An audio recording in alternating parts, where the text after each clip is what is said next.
Ever felt like you're constantly fighting an uphill battle to be heard in a world that seems to reward the loudest voices? Do you secretly dread networking events or feel drained after a day of intense social interaction? Maybe you've even wondered if there's something wrong with preferring quiet reflection over constant chatter. If any of that sounds familiar, then you are in the right place. Because today, we're diving deep into a book that didn't just change my perspective, it fundamentally shifted how millions of people understand themselves and others. I'm talking about Susan Cain's groundbreaking masterpiece, Quiet: The Power of Introverts in a World That Can't Stop Talking. This isn't just a book review, it's an invitation to a revelation. In this video, we're going to explore how Quiet challenges what author Susan Cain calls the extrovert ideal, the pervasive belief that to be successful, to be happy, you must be outgoing, assertive, and constantly in the spotlight. But here's the powerful truth you'll discover. Your quieter nature isn't a limitation, it's a profound strength. By the end of this video, you will understand the science behind introversion, helping you finally make sense of your own energy levels and social preferences. Uncover the unique superpowers of introverts, from deep thinking and intense focus to powerful empathy and thoughtful leadership. Gain practical insights into how you can thrive in an extroverted world, whether you're navigating your career, building relationships, or even raising an introverted child. And most importantly, you'll feel validated, empowered, and equipped to embrace your authentic self, no longer feeling the need to apologize for who you truly are. So if you're ready to unlock your hidden potential, understand your inner world like never before, and learn how your quiet strength can be your greatest asset, then stick around. Let's dive into Quiet.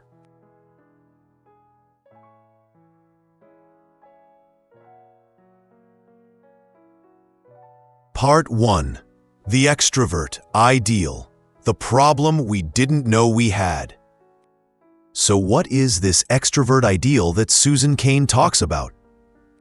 It's the invisible force in our culture that tells us the ideal self is gregarious, alpha, and comfortable in the spotlight.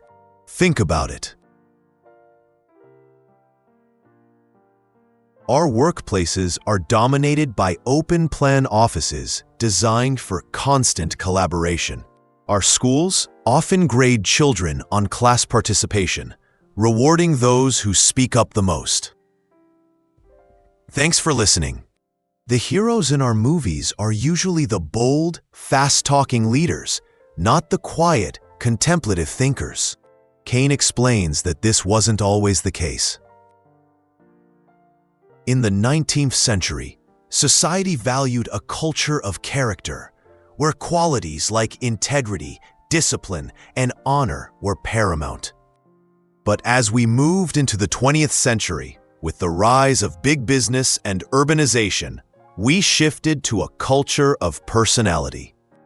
Suddenly, being charming, charismatic, and persuasive became the keys to success. This shift created a world that is fundamentally designed for extroverts, often leaving introverts feeling like they need to pretend to be someone they're not just to get by. Part 2. The Science of Quiet. It's how you're wired. This is where the book delivers its most liberating message. Being an introvert isn't a choice or a personality flaw. It's a fundamental part of your neurobiology. The key difference between introverts and extroverts isn't about how social they are, but about how their nervous systems react to stimulation. Imagine your brain has a stimulation cup. Extroverts are born with a bigger cup. They need a lot of stimulation, socializing, loud music, busy environments to feel full, energized, and happy. When their cup is empty, they feel bored and sluggish. Introverts, on the other hand, are born with a smaller cup. They are naturally more sensitive to stimulation.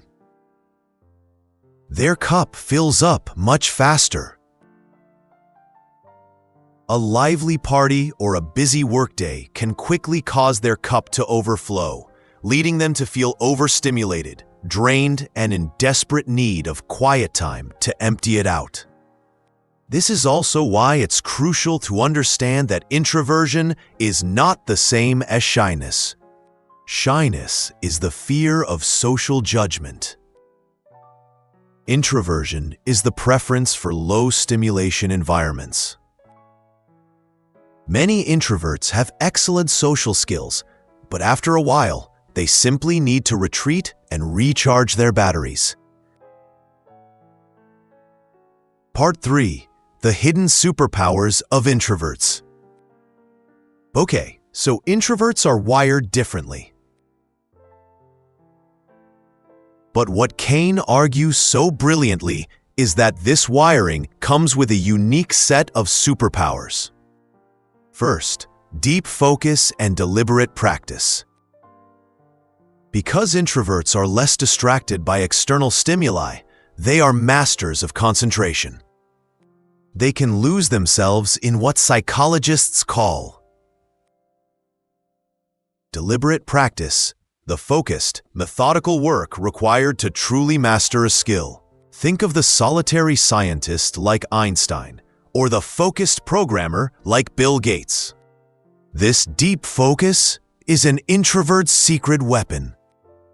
Second, thoughtful and effective leadership.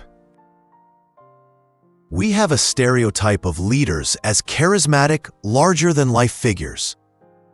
But Cain's research shows that introverted leaders are often more effective, especially when managing proactive employees. Why? Because they are more likely to listen to and implement good ideas from their team, rather than being driven by ego. They lead by empowering others. Think of quiet, determined leaders like Rosa Parks and Mahatma Gandhi, who inspired millions not through loud speeches, but through immense moral conviction. Third, creativity and problem-solving. Cain makes a powerful case that solitude is a crucial ingredient for creativity.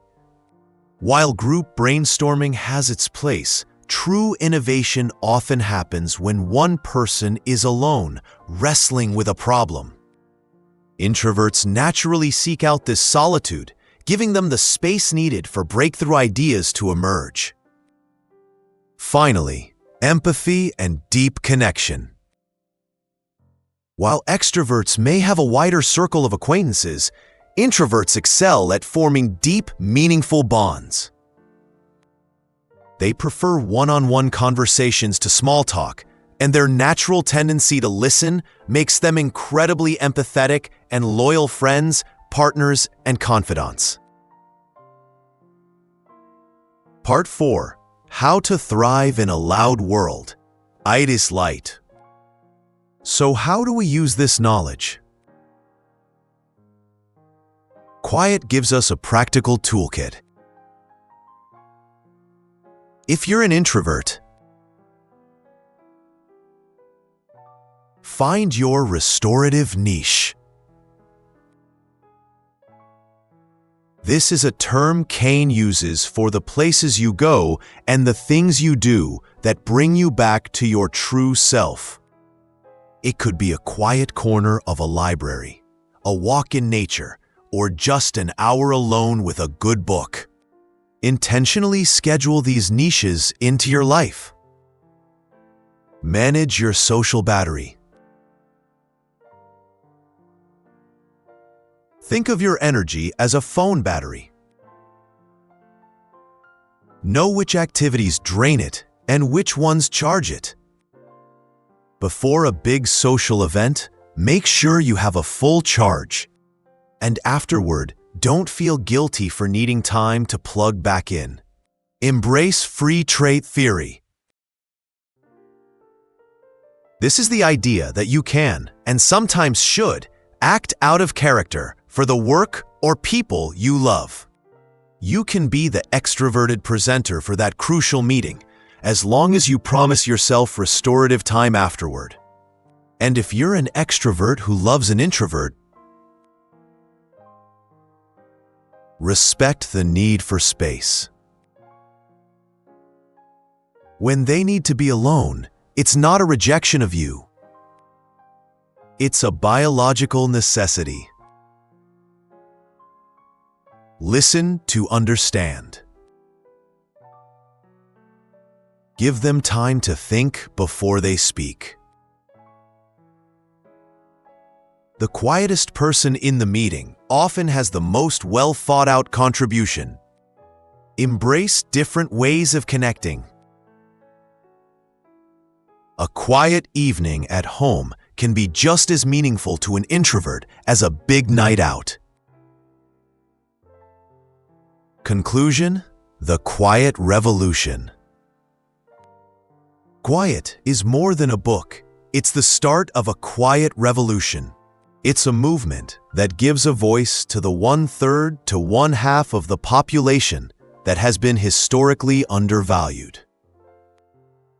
The key takeaway is this: there is no single superior personality type. The world needs both the bold action of extroverts and the deep contemplation of introverts. Embracing your introversion isn't about building a wall around yourself. It's about understanding your nature so you can share your unique gifts with the world in a way that is sustainable and authentic to you. So, I want to ask you, what's your introvert superpower? Or what was the most validating thing you learned from this book? Share your thoughts in the comments below. Let's get a quiet conversation started. Thank you so much for watching. If this video resonated with you, please give it a thumbs up and subscribe for more content that helps you understand yourself and the world a little better. Until next time, embrace your quiet.